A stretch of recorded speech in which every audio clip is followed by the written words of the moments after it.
ನಮಸ್ತೆ ವೀಕ್ಷಕರೇ, ನಿತ್ಯ ಜ್ಯೋತಿರ ವಾಸ್ತು ಭವಿಷ್ಯ ವಿಶೇಷ ನೇರ ಪ್ರಸಾರ ಕಾರ್ಯಕ್ರಮಕ್ಕೆ ಸ್ವಾಗತ. ನಾನು ಚಿತ್ರ.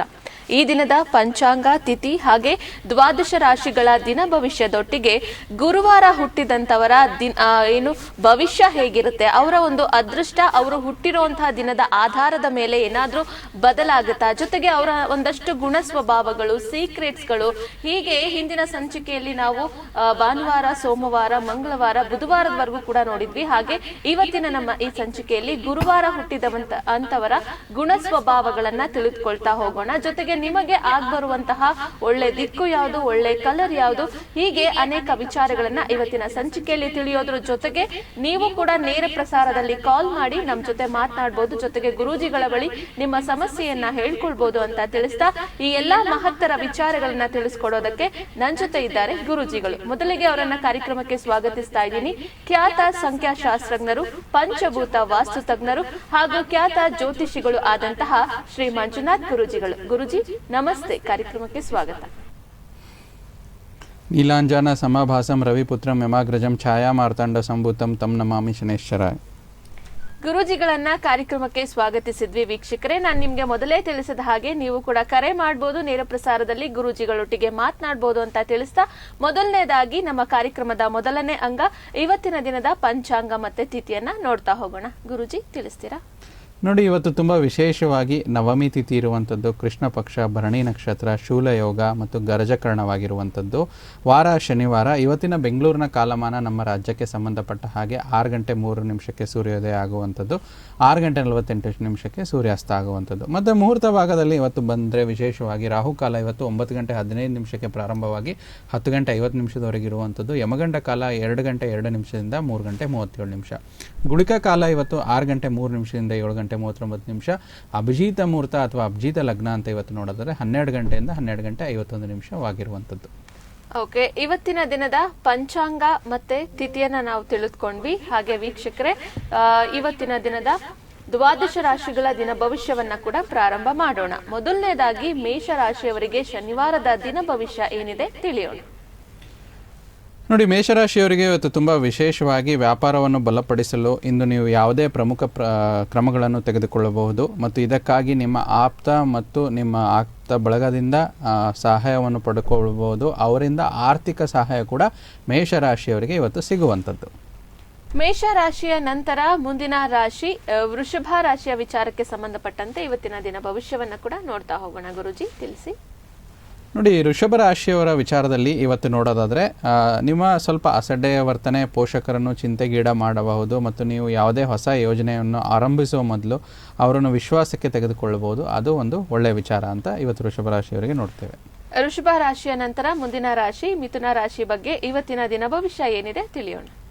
ಮಿಥುನ ರಾಶಿ ಹಣಕಾಸು ಖಂಡಿತವಾಗಿಯೂ ವೃದ್ಧಿಯಾಗುತ್ತೆ, ಆದರೆ ಅದೇ ಸಮಯದಲ್ಲಿ ಖರ್ಚು ಕೂಡ ಇವತ್ತು ತುಂಬ ಹೆಚ್ಚಾಗುವಂಥದ್ದು. ಅನಿರೀಕ್ಷಿತ ಅತಿಥಿಗಳು ಸಂಜೆ ನಿಮ್ಮ ಮನೆಯಲ್ಲಿ ಇವತ್ತು ಬರುವಂಥದ್ದು, ಅವರ ಆಗಮನದಿಂದ ನಿಮಗೆ ಖುಷಿಯಾಗುವಂಥ ದಿನ ಮಿಥುನ ರಾಶಿಯವರಿಗೆ ದಿನ ಭವಿಷ್ಯವಾಗಿದೆ. ಮಿಥುನ ರಾಶಿಯ ನಂತರ ಮುಂದಿನ ರಾಶಿ ಕರ್ಕಾಟಕ ರಾಶಿ. ಕರ್ಕಾಟಕ ರಾಶಿಯವರಿಗೆ ಇವತ್ತು ಮಹಿಳಾ ಸಹೋದ್ಯೋಗಿಗಳು ವಿಶೇಷವಾಗಿ ಯಾರಿರ್ತಾರೆ ಅವರಿಗೆ ತುಂಬ ಇವತ್ತು ಬೆಂಬಲ ಸಿಗುವಂಥದ್ದು ಮತ್ತು ಬಾಕಿ ಇರುವ ಕೆಲಸಗಳನ್ನು ಮುಗಿಸಲು ನಿಮಗೆ ಒಂದು ಸಹಾಯ ಮಾಡುವಂಥ ದಿನ ಕರ್ಕಾಟಕ ರಾಶಿಯವರಿಗೆ ಆಗಿರುವಂಥದ್ದು. ಕರ್ಕಾಟಕ ರಾಶಿಯ ನಂತರ ಮುಂದಿನ ರಾಶಿ ಸಿಂಹ ರಾಶಿಯ ವಿಚಾರಕ್ಕೆ ಸಂಬಂಧಪಟ್ಟಂತೆ ಇವತ್ತಿನ ದಿನ ಭವಿಷ್ಯ ಏನಿದೆ ಗುರುಜಿ ತಿಳಿಸಿ. ಸಿಂಹರಾಶಿಯವರು ಇವತ್ತು ನೀವು ಹೆಚ್ಚೇನೂ ಮಾಡದೆ ಇತರರ ಗಮನ ಸೆಳೆಯಲು ಇದೊಂದು ಪರಿಪೂರ್ಣವಾಗಿರುವಂಥ ದಿನ ನಿಮಗಾಗಿದೆ ಮತ್ತು ನಿಮ್ಮ ಪ್ರೀತಿ ಪಾತ್ರರ ಒಂದು ವಿಚಾರದಲ್ಲಿ ಅವರ ನಿಷ್ಠೆಯನ್ನು ಅವಮಾನಿಸಬೇಡಿ. ಅವರು ಏನಾದರೂ ದುಃಖಿತರಾದರೆ ನಿಮ್ಮ ದಿನ ಸ್ವಲ್ಪ ಸಾಧಾರಣಮಯವಾಗಿ ಸಿಂಹರಾಶಿಯವರಿಗೆ ದಿನ ಭವಿಷ್ಯವಾಗಿರುವಂಥದ್ದು. ಸಿಂಹ ರಾಶಿಯ ನಂತರ ಮುಂದಿನ ರಾಶಿ ಗುರುಜಿ ಕನ್ಯಾ ರಾಶಿ. ಕನ್ಯಾ ರಾಶಿಯವರು ಇಂದು ನೀವು ಮಾಡುವ ಎಲ್ಲ ಕೆಲಸಗಳನ್ನು ಹೊರತುಪಡಿಸಿ ಬಾಲ್ಯದಲ್ಲಿ ನೀವು ಮಾಡಲು ಇಷ್ಟಪಟ್ಟ ಕೆಲಸಗಳನ್ನು ಇವತ್ತು ಮಾಡಲು ನೀವು ಇಷ್ಟಪಡ್ತೀರಾ. ಅದರಿಂದ ನಿಮಗೆ ದಿನ ಶುಭವಾಗಿರುತ್ತೆ. ಕನ್ಯಾ ರಾಶಿಯ ನಂತರ ಮುಂದಿನ ರಾಶಿ ತುಲಾ ರಾಶಿ. ಒಂದು ಅಚ್ಚರಿ ಯೋಜನೆಯನ್ನು ನೀವು ಇವತ್ತು ರೂಪಿಸುವಂಥದ್ದು, ಅಂದರೆ ನಿಮಗೆ ಏನೋ ಒಂದು ಕ್ಯೂರಿಯಾಸಿಟಿ ಇಟ್ಕೊಳ್ಳುವಂಥದ್ದು ಮತ್ತು ಜೀವನದಲ್ಲಿ ಅತ್ಯಂತ ಸುಂದರವಾಗಿರುವಂಥ ದಿನ ಇವತ್ತು ನಿಮಗೆ ಒಳ್ಳೆ ದಿನ ಆಗಿರುವಂಥದ್ದು. ಇನ್ನು ತುಲಾ ರಾಶಿಯ ನಂತರ ಮುಂದಿನ ರಾಶಿ ವೃಶ್ಚಿಕ ರಾಶಿ. ವೃಶ್ಚಿಕ ರಾಶಿಯವರಿಗೆ ನೀವು ಪ್ರಯಾಣದ ಆಲೋಚನೆಗಳು ಮತ್ತು ಹಿಂದಿನ ಕನಸಿನಲ್ಲಿ ಸ್ವಲ್ಪ ಕಳೆದು ಹೋಗುವಂಥ ದಿನ. ಹೊಸ ಪಾಲುದಾರಿಕೆ ಅಂದರೆ ನೀವು ಪಾರ್ಟ್ನರ್ಶಿಪ್ ಅಂತ ನಾವೇನು ಹೇಳ್ತೀವಿ, ಅದರಿಂದ ನಿಮಗೆ ಇವತ್ತು ಭರವಸೆಯಿಂದ ಕೂಡಿರುವಂಥ ದಿನ ವೃಶ್ಚಿಕ ರಾಶಿಯವರಿಗೆ ದಿನ ಭವಿಷ್ಯವಾಗಿದೆ. ವೃಶ್ಚಿಕ ರಾಶಿಯ ನಂತರ ಮುಂದಿನ ರಾಶಿ ಗುರುಜಿ ಧನುರ್ ರಾಶಿಯ ಬಗ್ಗೆನೂ ಕೂಡ ತಿಳಿಸ್ಕೊಡಿ. ಧನುರ್ ರಾಶಿಯವರು ಸ್ವಲ್ಪ ಕೋಪವನ್ನು ನಿಯಂತ್ರಣದಲ್ಲಿ ಇಟ್ಕೊಳ್ಬೇಕು ಇವತ್ತು, ಮತ್ತು ಅದರಿಂದ ನಿಮ್ಮ ಅದೃಷ್ಟ ನಿಮ್ಗೆ ಹುಡ್ಕೊಂಡು ಬರುತ್ತೆ. ಮುಂಗೋಪ ಅಥವಾ ದುಡುಕಿನ ನಿರ್ಧಾರ ನಿಮಗೆ ತೊಂದರೆಗೆ ಸಿಕ್ಕಾಕ್ಸ್ಬೋದು. ಅದರ ಬಗ್ಗೆ ಸ್ವಲ್ಪ ಎಚ್ಚರವಿರಲಿ. ಧನುರ್ ರಾಶಿಯವರಿಗೆ ಇವತ್ತಿನ ದಿನ ಏನಾದರೂ ಪರಿಹಾರ ಕ್ರಮಗಳನ್ನ ತಿಳಿಸ್ತೀರಾ ಗುರುಜಿ? ನೋಡಿ, ಆದಷ್ಟು ಧನುರಾಶಿಯವರ ವಿಚಾರದಲ್ಲಿ ಇವತ್ತು ರಾಶಿಯಾಧಿಪತಿಯ ಗುರುವಿನ ಮಂತ್ರ, ಯಾಕಂದರೆ ರಾಶಿಯವರಿಗೆ ಗುರುಬಲ ಇರೋದ್ರಿಂದ ಗುರುವಿನ ಮಂತ್ರ ಕೆಲಸ ಮಾಡುತ್ತೆ. ಓಂ ಬೃಹಸ್ಪತಿ ನಮಃ ಅಂತ 108 ಬಾರಿ ಸ್ನಾನ ಇತ್ಯಾದಿ ನಿತ್ಯ ಕರ್ಮಗಳಾದ ನಂತರ ಜಪ ಮಾಡಿ ಮನೆಯಿಂದ ಹೊರಗಡೆ ಹೊರಡೋದ್ರಿಂದ ಏನು ಅಡಚಣೆ ಆಗುತ್ತೆ ಅದರಿಂದ ದೂರ ಆಗುವಂಥದ್ದು. ಧನುರಾಶಿಯ ನಂತರ ಮುಂದಿನ ರಾಶಿ ಮಕರ ರಾಶಿ ಬಗ್ಗೆನೂ ನೋಡೋಣ. ಮಕರ ರಾಶಿಯವರ ವಿಚಾರದಲ್ಲಿ ನೋಡೋದಾದರೆ ಇಂದು ನಿಮಗೆ ವ್ಯಾಪಾರದಲ್ಲಿ ಉತ್ತಮ ಲಾಭ ಗಳಿಸುವ ಸಾಧ್ಯತೆ ಇದೆ. ಉದ್ಯೋಗದಲ್ಲಿ ತಾವಿದ್ದರೆ ಅದರಲ್ಲೂ ಕೂಡ ನಿಮಗೆ ನಿಮ್ಮ ಒಂದು ಕಲೀಗ್ಸ್ ಅಂದರೆ ಸಹೋದ್ಯೋಗಿಗಳ ಒಂದು ಸಹಾಯ ತುಂಬ ಸಿಗುತ್ತೆ. ಮತ್ತು ಇಂದಿನ ದಿನ ವ್ಯಾಪಾರದಲ್ಲಿ ನಿಮಗೆ ಹೊಸ ಎತ್ತರವನ್ನು ನೀಡಬಹುದು ಅಥವಾ ಹೊಸ ನಿರೀಕ್ಷೆಯನ್ನು ಇವತ್ತು ತರುವಂಥದ್ದು ಮಕರ ರಾಶಿಯವರಿಗೆ ಆಗಿರುವುದು.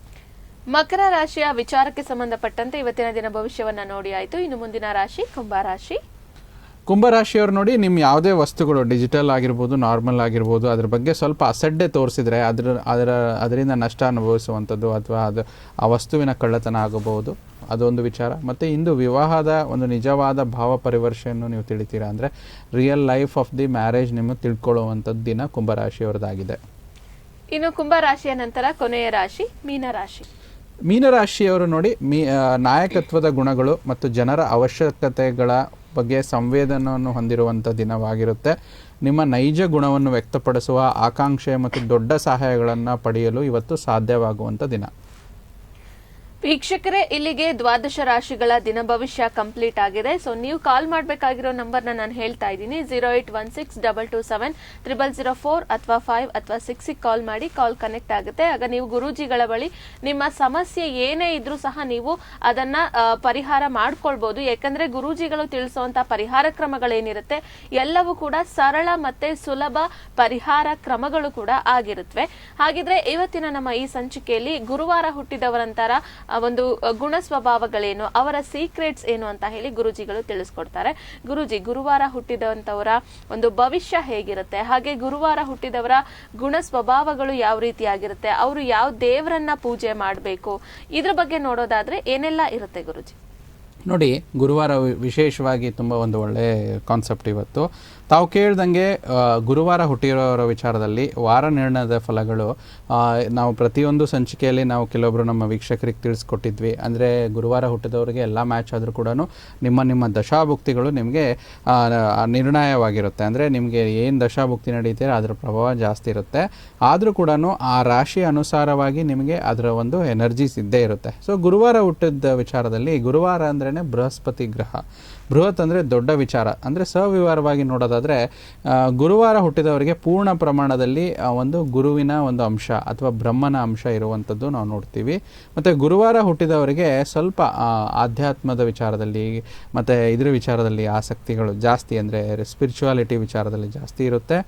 ಮತ್ತು ನಮ್ಮ ಒಂದು ವೇದಶಾಸ್ತ್ರ ಗ್ರಂಥಗಳಲ್ಲಿ ಹೇಳ್ದಂಗೆ ಒಂದು ಶ್ಲೋಕದ ಅನುಸಾರವಾಗಿ ಈ ರೀತಿ ಬರುತ್ತೆ: ಗುರುವಾರೇ ಜಾತೋ ಮಾನೋ ಧರ್ಮನಿಷ್ಠೋ ಬೃಹಸ್ಪತಿ ಗುಣವಾನ್ ಜ್ಞಾನ ಸಂಪನ್ನೋ ದಾನಶೀಲೋ ಮನುರ್ಜನಃ. ಅಂದರೆ ಗುರುವಾರ ಹುಟ್ಟಿದವರಿಗೆ, ಜನನವಾದವರಿಗೆ ಸ್ವಲ್ಪ ಇವರು ನಿಮ್ಮ ಒಂದು ವಿಚಾರದಲ್ಲಿ ನೀವು ತುಂಬ ಧರ್ಮನಿಷ್ಠರಾಗಿರ್ತೀರ, ಧರ್ಮ ಕಾರ್ಯಗಳ ಬಗ್ಗೆ ಸ್ವಲ್ಪ ನಿಮಗೆ ಆಸಕ್ತಿ ಜಾಸ್ತಿ ಹೊಂದಿರುವಂಥದ್ದು. ಮತ್ತು ಗುರುವಾರ ಹುಟ್ಟಿದವರಿಗೆ ಒಂದಿಷ್ಟು ಪುಣ್ಯಕ್ಷೇತ್ರಗಳ ದರ್ಶನ ಮಾಡುವಂಥದ್ದು ಮತ್ತು ಗುರು ಹಿರಿಯರಲ್ಲಿ ಅನ್ಯತಾ ಒಂದು ಪರಿಕಲ್ಪನೆ ಇಲ್ದಿರ ತುಂಬ ಒಂದು ಒಳ್ಳೆಯ ಭಾವನೆ, ಅಂದರೆ ಅವರ ಬಗ್ಗೆ ಒಂದು ರೆಸ್ಪೆಕ್ಟ್ ತುಂಬ ಇರುವಂಥದ್ದು ನೋಡ್ತೀವಿ. ಮತ್ತು ಕೆಲವೊಂದು ಸತಿ ಗುರುವಾರ ಹುಟ್ಟಿದವರ ಒಂದು ಮನಸ್ಥಿತಿ ತುಂಬ ಉದಾರ ಮನಸ್ಥಿತಿ, ಸಹಾಯ ಮಾಡುವಂಥ ಗುಣ ನಿಮಗೆ ಜಾಸ್ತಿ ಇರುತ್ತೆ. ಮತ್ತು ಏನೇ ಬಂದರೂ ಗುರುವಾರ ನೀವು ಹುಟ್ಟಿದವರಾಗಿದ್ದರೆ ನಿಮಗೆ ಹಂಚಿಕೊಂಡು ತಿನ್ನುವಂಥದ್ದು ಮತ್ತು ಇನ್ನೊಬ್ಬರ ಜೊತೆ ಒಳ್ಳೆ ಭಾವನೆ ಇಟ್ಕೊಳ್ಳುವಂಥದ್ದು ನಿಮ್ಮ ಮನಸ್ಸಿನಲ್ಲಿರುತ್ತೆ. ಮತ್ತು ಎಲ್ಲರ ಬಗ್ಗೆ ಕೂಡ ಮಾತಾಡಿದಾಗ ಇನ್ನೊಬ್ಬರ ಬಗ್ಗೆ ಒಂದು ನೋವನ್ನು ಕೇಳುವಂಥದ್ದು, ಅವರ ಒಂದು ಮನಸ್ಥಿತಿಯನ್ನು ಅರ್ಥ ಮಾಡಿಕೊಂಡು ನಡೆಯುವಂಥ ವ್ಯಕ್ತಿತ್ವ ನಿಮ್ಮದಾಗಿರುತ್ತೆ. ಮತ್ತು ತುಂಬ ವಿಶೇಷವಾಗಿ ಗುರುವಾರ ಹುಟ್ಟಿದ ವಿಚಾರದಲ್ಲಿ ನೋಡ್ತಾ ಹೋದರೆ ಪ್ರತಿಯೊಂದು ವಿಚಾರದಲ್ಲಿ ಈ ರೀತಿ ನಾವು ತಿಳಿಸ್ತಾ ಬರ್ತೇವೆ. ಗುರುಜಿ, ಇನ್ನು ನೀವು ತಿಳಿಸಿರುವಂತಹ ಪ್ರಕಾರ ಗುರುವಾರ ಹುಟ್ಟಿದವರ ನೇಚರ್ ಹೇಗಿರುತ್ತೆ, ಗುಣ ಸ್ವಭಾವಗಳು ಹೇಗಿರುತ್ತೆ ಅಂತ ಹೇಳಿ ತಿಳಿಸ್ಕೊಟ್ರಿ. ಇನ್ನು ಕೂಡ ಮುಂದುವರೆದು ಯಾವ ಒಂದು ವಿಚಾರದಲ್ಲಿ ಗುರುವಾರ ಹುಟ್ಟಿದವರು ಪ್ರಾಮುಖ್ಯತೆಯನ್ನ ಕೊಡಬೇಕು, ಜೊತೆಗೆ ಯಾವ ಒಂದು ವಿಚಾರದಲ್ಲಿ ಅವರು ತುಂಬಾ ಎಚ್ಚರಿಕೆಯನ್ನ ವಹಿಸಬೇಕು ಗುರುಜಿ? ನೋಡಿ, ಖಂಡಿತ ತಾವು ಕೇಳಿರೋ ಪ್ರಶ್ನೆ ತುಂಬ ಒಳ್ಳೆಯದು. ಈ ಸ್ವಲ್ಪ ಗುರುವಾರ ಹುಟ್ಟಿದವರ ಒಂದು ಪ್ರಾಮುಖ್ಯತೆ, ಎಚ್ಚರಿಕೆ ಜೊತೆಯಲ್ಲಿ ಒಂದು ಗುರುವಾರ ಹುಟ್ಟಿದವರು ಇನ್ನೂ ಹೆಚ್ಚಿನ ಭಾಗದಲ್ಲಿ ನೋಡಬೇಕಾದಾಗ ಗುರುವಾರ ಹುಟ್ಟಿದವರ ಒಂದು ಮುಖ ಲಕ್ಷಣ ಅಂತ ನಾವು ನೋಡಿದಾಗ, ಗುರುವಾರ ಹುಟ್ಟಿದವರಿಗೆ ಒಂದು ಶಿಸ್ತಿನ ಮಾತು ಚೆನ್ನಾಗಿರುತ್ತೆ. ಇವರಲ್ಲಿ ಒಂದು ಗುರು ಛಾಯೆ ಅನ್ನೋದು ಒಂದು ತುಂಬ ಜಾಸ್ತಿ ಇರುತ್ತೆ. ಮತ್ತು ಒಂದು 10 ಜನರಲ್ಲಿ ಏನಾದ್ರು ಅವರೊಬ್ಬರು ಇದ್ದರೆ, ಅವರಿಗೆ ಕರೆದು ಬುದ್ಧಿ ಹೇಳೋರಂಥವ್ರಾಗಿದ್ದರೆ ಇವರಲ್ಲಿ ಒಂದು ಮೆಚುರಿಟಿ ಲೆವೆಲ್ ಇರುತ್ತೆ. ಅಂದರೆ ಇವರು ಕನ್ಸಲ್ಟಿಂಗ್ ಮಾಡ್ಬೋದು. ನೀವು ಒಂದು ಗುರುವಾರ ಹುಟ್ಟಿದವರು ಜ್ಞಾನ ತುಂಬ ಚೆನ್ನಾಗಿರುತ್ತೆ, ಅನುಭವದ ಮಾತು ನಿಮ್ಮದು ಚೆನ್ನಾಗಿರುತ್ತೆ, ಒಂದಿಷ್ಟು ತಾಳ್ಮೆ ಜಾಸ್ತಿ ಇರುತ್ತೆ.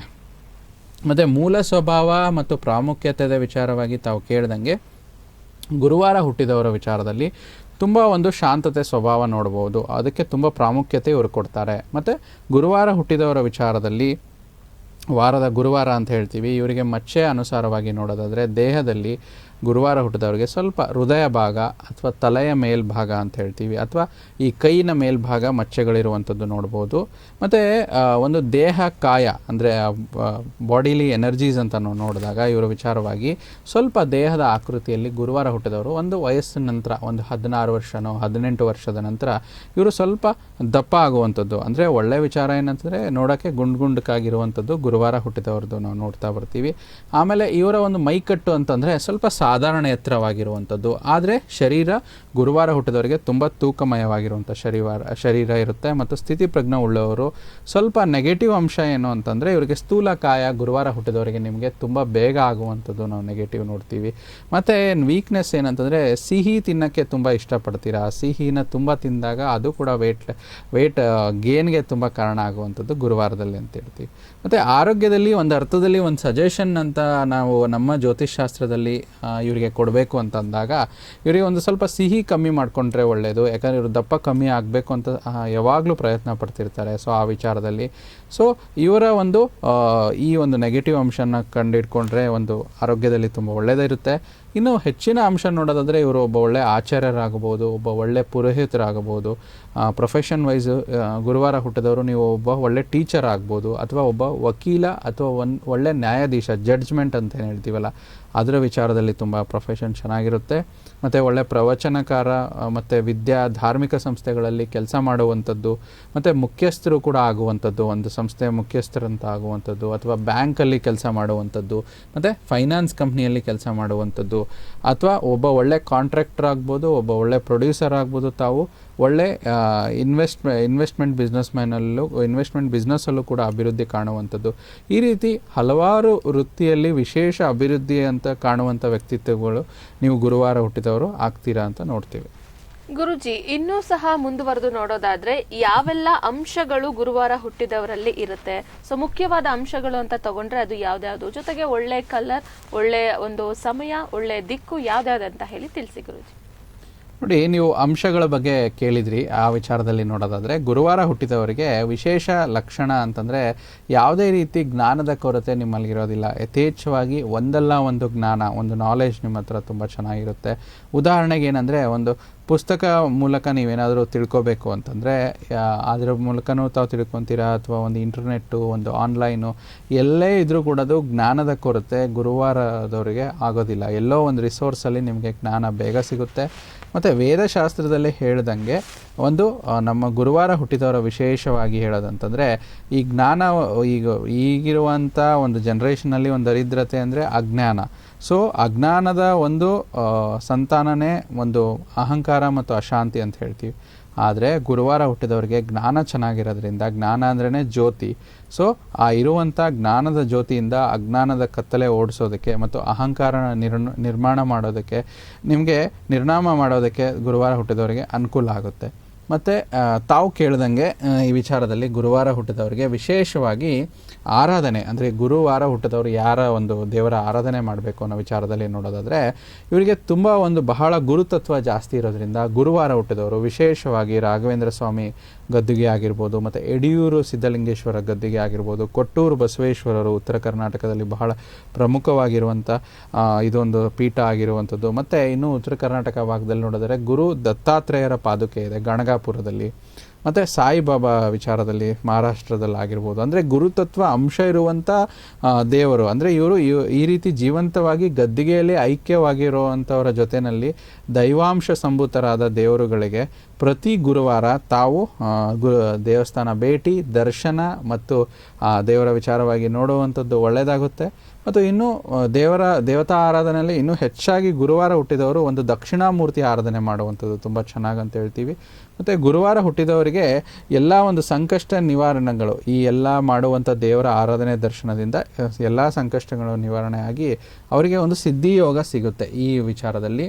ಮತ್ತು ಯಾರು ದೇವಸ್ಥಾನಕ್ಕೆ ಹೋಗೋಕ್ಕಾಗೋದಿಲ್ಲ ಗುರುವಾರ ಹುಟ್ಟಿದವರು ಅಂತಂದರೆ ಮನೆಯಲ್ಲೇ ಅವರು ಮಂತ್ರಗಳನ್ನು ಜಪ ಮಾಡ್ಬೋದು. ಓಂ ಬೃಹಸ್ಪತೇ ನಮಃ ಅಂತ ಒಂದು ಮಂತ್ರವನ್ನು 108 ಸಾರಿ ಗುರುವಾರ ಹುಟ್ಟಿದವರು ಅವರ ದೈವ ಬಲಕ್ಕೆ ಹೆಚ್ಚು ಮಾಡಿಕೊಳ್ಳೋದಕ್ಕೆ ಜಪ ಮಾಡ್ಬೋದು. ಮತ್ತು ತಾವು ಕೇಳಿದ ಹಾಗೆ ಗುರುವಾರ ಹುಟ್ಟಿದವರಿಗೆ ಒಂದು ಶುಭ ದಿಕ್ಕು ಅಥವಾ ವಿಚಾರದಲ್ಲಿ ನೋಡೋದಾದರೆ, ವಾಸ್ತು ಪ್ರಕಾರದಲ್ಲಿ ಗುರುವಾರ ಹುಟ್ಟಿದವರಿಗೆ ಅಥವಾ ಜ್ಯೋತಿಷ್ ಶಾಸ್ತ್ರದ ಪ್ರಕಾರದಲ್ಲಿ ಅವರು ಶುಭ ದಿಕ್ಕು ಅಂತ ಗುರುವಾರ ಹುಟ್ಟಿದವ್ರಿಗೆ ನೋಡಿದ್ರೆ ಅವರಿಗೆ ಈಶಾನ್ಯ ದಿಕ್ಕು ತುಂಬ ಚೆನ್ನಾಗಾಗುತ್ತೆ. ಮತ್ತು ಸೆಕೆಂಡ್ ಬೆಸ್ಟ್ ಡೈರೆಕ್ಷನ್ ಅಂತಂದರೆ ಉತ್ತರ, ಈಶಾನ್ಯ ಮತ್ತು ಉತ್ತರ ಅಂದರೆ ನಾರ್ತ್ ಆ್ಯಂಡ್ ನಾರ್ತ್ ಈಸ್ಟ್ ಅಂತ ಹೇಳ್ತೀವಿ. ಪೂರ್ವ ದಿಕ್ಕು ಕೂಡ ಇವರಿಗೆ ಸಕ್ಸಸ್ಸನ್ನು ತರುತ್ತೆ. ಅಂದರೆ ಓವರಾಲ್ ಅಷ್ಟ ದಿಕ್ಕುಗಳಲ್ಲೂ ಕೂಡ 3 ದಿಕ್ಕುಗಳು ಪ್ರಮುಖವಾಗಿ ಗುರುವಾರ ಹುಟ್ಟಿದವರಿಗೆ ಈಶಾನ್ಯ ದಿಕ್ಕು, ಉತ್ತರ ದಿಕ್ಕು, ಪೂರ್ವ ದಿಕ್ಕು. ಆ ಸೀರಿಯಲ್ ವೈಸ್ ತೊಗೊಂಡ್ರೆ ಫಸ್ಟು ಈಶಾನ್ಯ ನಾರ್ತ್ ಈಸ್ಟ್, ಸೆಕೆಂಡ್ ಉತ್ತರ ನಾರ್ತ್, ಥರ್ಡ್ ಈಸ್ಟ್ ಅಂದರೆ ಪೂರ್ವ ದಿಕ್ಕು ಒಳ್ಳೆ ಸಕ್ಸಸ್ನ ತಂದು ಕೊಡುತ್ತೆ. ನೀವು ಒಂದು ಕೆಲಸ ಮಾಡಬೇಕಾಗಿದ್ದರೆ, ಒಂದು ವ್ಯಾಪಾರಸ್ಥರಾಗಿದ್ದರೆ ಅಥವಾ ತಾವು ಒಬ್ಬ ಎಂಪ್ಲಾಯ್ ಆಗಿದ್ದರೆ ಕೆಲಸ ಮಾಡಬೇಕಾದ್ರೆ ಆ ಕಡೆ ಫೇಸಿಂಗ್ ಮಾಡುವಂಥದ್ದು, ತಮ್ಮ ಏನೋ ಒಂದು ವಾಣಿಜ್ಯ ಮಳಿಗೆ ಇದ್ದರೆ ಆ ಕಡೆ ಫೇಸಿಂಗ್ ಇರುತ್ತೆ ತೊಗೊಂಡ್ರೆ ತುಂಬ ಒಳ್ಳೆಯದಂತ ಹೇಳುತ್ತೆ ಒಂದು ಬರುವಂಥದ್ದು. ಮತ್ತು ತಾವು ಕೇಳಿದ ಹಾಗೆ ಗುರುವಾರ ಹುಟ್ಟಿದವರಿಗೆ ವಿಶೇಷ ನಂಬರ್ಗಳು ಅಂತ, ಅಂದರೆ ಗುರುವಾರ ಹುಟ್ಟಿದವರು ಒಂದು ಲಕ್ಕಿ ಮೊಬೈಲ್ ನಂಬರ್ ಆಗಿರ್ಬೋದು. ಸೊ ಆ ವಿಚಾರದಲ್ಲಿ ನೋಡೋದಾದರೆ ಗುರುವಾರ ಹುಟ್ಟಿದವರಿಗೆ 3 ಅನ್ನೋ ನಂಬರ್ ತುಂಬ ಒಳ್ಳೆಯ ಸಕ್ಸಸ್ಸನ್ನು ಕೊಡುತ್ತೆ. ಅದ್ರ ಜೊತೆಯಲ್ಲಿ 1 ನಂಬರ್ ಅಂತ ಹೇಳ್ತೀವಿ, ಅದು ಕೂಡ ಒಳ್ಳೆಯ ನಂಬರ್. ಯಾಕಂದರೆ ಗುರು ಮತ್ತು ಸೂರ್ಯನ ಕಾಂಬಿನೇಷನ್ 3 and 1 ಬರುತ್ತೆ. ಅಂದರೆ ಇದೇನಾಗುತ್ತೆ, ತುಂಬ ಒಂದು ಪವರ್ಫುಲ್ ಕಾಂಬಿನೇಷನ್ ಅಂತ ಹೇಳ್ತೀವಿ. ಈ ರೀತಿ ಕಾಂಬಿನೇಷನ್ ಆದಾಗ ಏನಾಗುತ್ತೆ, ಆತ್ಮ ಮತ್ತು ಜ್ಞಾನದ ಸಂಕೇತವಾಗಿರುವಂಥ ಈ ಸಂಖ್ಯೆ ಅಂದರೆ 1-3 ಅಥವಾ 3-1 ಅನ್ನೋ ಕಾಂಬಿನೇಷನ್ನು, ಈ ವಿಶೇಷ ಕಾಂಬಿನೇಷನ್ನು 3 and 5ಗೂ ವರ್ಕ್ ಆಗುತ್ತೆ. ತುಂಬ ಒಳ್ಳೆಯದಂತ ಹೇಳ್ತೀವಿ. ಯಾಕಂದರೆ ಬುಧನಿಗೆ ಗುರುಗೆ, ಬುಧ ಬುದ್ಧಿಗೆ ಕಾರಕ ಗ್ರಹ. ನಾವು ಕೆಲವಾರು ಎಪಿಸೋಡ್ಗಳಲ್ಲಿ ನಮ್ಮ ವಾಹಿನಿಯ ವೀಕ್ಷಕರಿಗೆ ಹೇಳ್ದಂಗೆ ಬುಧವಾರದ ಬಗ್ಗೆ ಚರ್ಚೆ ಮಾಡಿದ್ವಿ. ಬುಧ ಬುದ್ಧಿಗೆ ಕಾರಕ ಗ್ರಹ, ಬುಧನ ಸಂಖ್ಯೆ 5 ಮತ್ತು ಗುರುವಾರ ಹುಟ್ಟಿದವರಿಗೆ ಲಕ್ಕಿ ಸಂಖ್ಯೆ 3 ಮತ್ತು ಗುರುವಿನ ಸಂಖ್ಯೆ 3, 3 and 5 ಕಾಂಬಿನೇಷನ್ ಆದಾಗ ಇದು ಕೂಡ ಒಳ್ಳೆಯ ಕಾಂಬಿನೇಷನ್ ಆಗುತ್ತೆ. ಮತ್ತು ಕೆಲವೊಂದು ತಾವು ಕೇಳಿದ ಹಾಗೆ ಒಂದು ಕಲರ್ಸ್ ಅಂತ ಬಂದಾಗ ಗುರುವಾರ ಹುಟ್ಟಿದವರಿಗೆ ಇವರಿಗೆ ತುಂಬ ಯೆಲ್ಲೋ ಕಲರ್ ತುಂಬ ಒಳ್ಳೆಯದು. ಅದರ ಜೊತೆಯಲ್ಲಿ ಒಂದು ಕೇಸರಿ ಬಣ್ಣ ತುಂಬ ಅತ್ಯಂತ ಶುಭವಾಗಿರುವಂಥ ಒಂದು ಇದಿರುವಂಥದ್ದು. ಅಂದರೆ ಯಾವುದೇ ಪರ್ಟಿಕ್ಯುಲರ್ ಗುರುವಾರ ಹುಟ್ಟಿದವರಿಗೆ ಮ್ಯಾಕ್ಸಿಮಮ್ ಜೀವನದಲ್ಲಿ ಅಷ್ಟೊಂದು ಫೇಲ್ಯೂರ್ಸ್ ಇರಲ್ಲ. ಕಷ್ಟಪಟ್ಟು ಕೆಲಸ ಮಾಡಿದ್ರೆ ಇವ್ರ ಟ್ಯಾಲೆಂಟಿಂದನೇ ಅದನ್ನು ದೂರ ಓಡಿಸುವಂಥ ಒಂದು ಶಕ್ತಿ ಗುರುವಾರ ಹುಟ್ಟಿದವರಲ್ಲಿ ನಾವು ಹೆಚ್ಚಾಗಿ ನೋಡ್ತಾ ಬರ್ತೇವೆ. ಓಕೆ, ವೀಕ್ಷಕರೇ, ಗುರುವಾರ ಹುಟ್ಟಿದಂಥವರ ಗುಣ ಸ್ವಭಾವ ಏನು, ಒಳ್ಳೆ ದಿಕ್ಕು ಯಾವುದು, ಒಳ್ಳೆ ಕಲರ್ ಯಾವುದು, ಒಳ್ಳೆ ಸಮಯ ಯಾವುದು, ನೀವು ನಿಮ್ಮ ಈ ಒಂದು ಗುರುವಾರದ ದಿನದ ಆಧಾರದ ಮೇಲೆ ನೀವು ತಿಳ್ಕೊಬೇಕಾದಂತಹ ಅನೇಕ ಅಂಶಗಳನ್ನ ನೀವು ತಿಳ್ಕೊಂಡಿದ್ದೀರಾ ವೀಕ್ಷಕರೇ. ಇದನ್ನ ಕೂಡ ನೀವು ಗಮನದಲ್ಲಿ ಇಟ್ಕೊಳ್ಳಿ ಅಂತ ಹೇಳ್ತಾ, ನೀವು ಕೂಡ ನೇರ ಪ್ರಸಾರ ಕಾರ್ಯಕ್ರಮದಲ್ಲಿ ಕಾಲ್ ಮಾಡಿ ಗುರೂಜಿಗಳ ಬಳಿ ಮಾತನಾಡಿ ಅಂತ ತಿಳಿಸ್ತಾ ನಾವು ತಗೋತಾ ಇದ್ದೀವಿ ನೇರ ಪ್ರಸಾರ ಕಾರ್ಯಕ್ರಮದಲ್ಲಿ ಒಂದು ಚಿಕ್ಕ ವಿರಾಮ. ಕಾರ್ ಸ್ಟಾರ್ ಮತ್ತು ಹಾಟ್ ಸ್ಟಾರ್ ಕಾರ್ಪೊರೇಷನ್ ಅತಿ ಕಡಿಮೆ ದರದಲ್ಲಿ TV, speakers, infrared cooktop, washing machine, instant geyser, pressure washer, open well pump, LPG stove, air cooler, ಜನರೇಟರ್ಗಳು ದೊರೆಯುತ್ತದೆ. ಉತ್ತಮ ಗುಣಮಟ್ಟದ ಪ್ರಾಡಕ್ಟ್ಗಳಿಗೆ ಈ ಕೂಡಲೇ ಭೇಟಿ ನೀಡಿ. ತುಮಕೂರಿನಲ್ಲೇ 4 ಶಾಖೆಗಳು: Chickpete, Caltex circle, Bhadramma circle, Saraswathipuram main road. Car star ಮತ್ತು hot star corporation. Car star ಮತ್ತು ಹಾಟ್ ಸ್ಟಾರ್ ಕಾರ್ಪೊರೇಷನ್ ಅತಿ ಕಡಿಮೆ ದರದಲ್ಲಿ TV, speakers, infrared cooktop, washing machine, instant geyser, pressure washer, open well pump, LPG stove, air cooler, ಜನರೇಟರ್ಗಳು ದೊರೆಯುತ್ತದೆ. ಉತ್ತಮ ಗುಣಮಟ್ಟದ ಪ್ರಾಡಕ್ಟ್ಗಳಿಗೆ ಈ ಕೂಡಲೇ ಭೇಟಿ ನೀಡಿ. ತುಮಕೂರಿನಲ್ಲೇ 4 ಶಾಖೆಗಳು: Chickpete, Caltex circle, Bhadramma circle, Saraswathipuram main road. Car star ಮತ್ತು hot star corporation. Car star ಮತ್ತು ಹಾಟ್ ಸ್ಟಾರ್ ಕಾರ್ಪೊರೇಷನ್ ಅತಿ ಕಡಿಮೆ ದರದಲ್ಲಿ ಟಿವಿ, ಸ್ಪೀಕರ್ಸ್, ಇನ್ಫ್ರಾರೆಡ್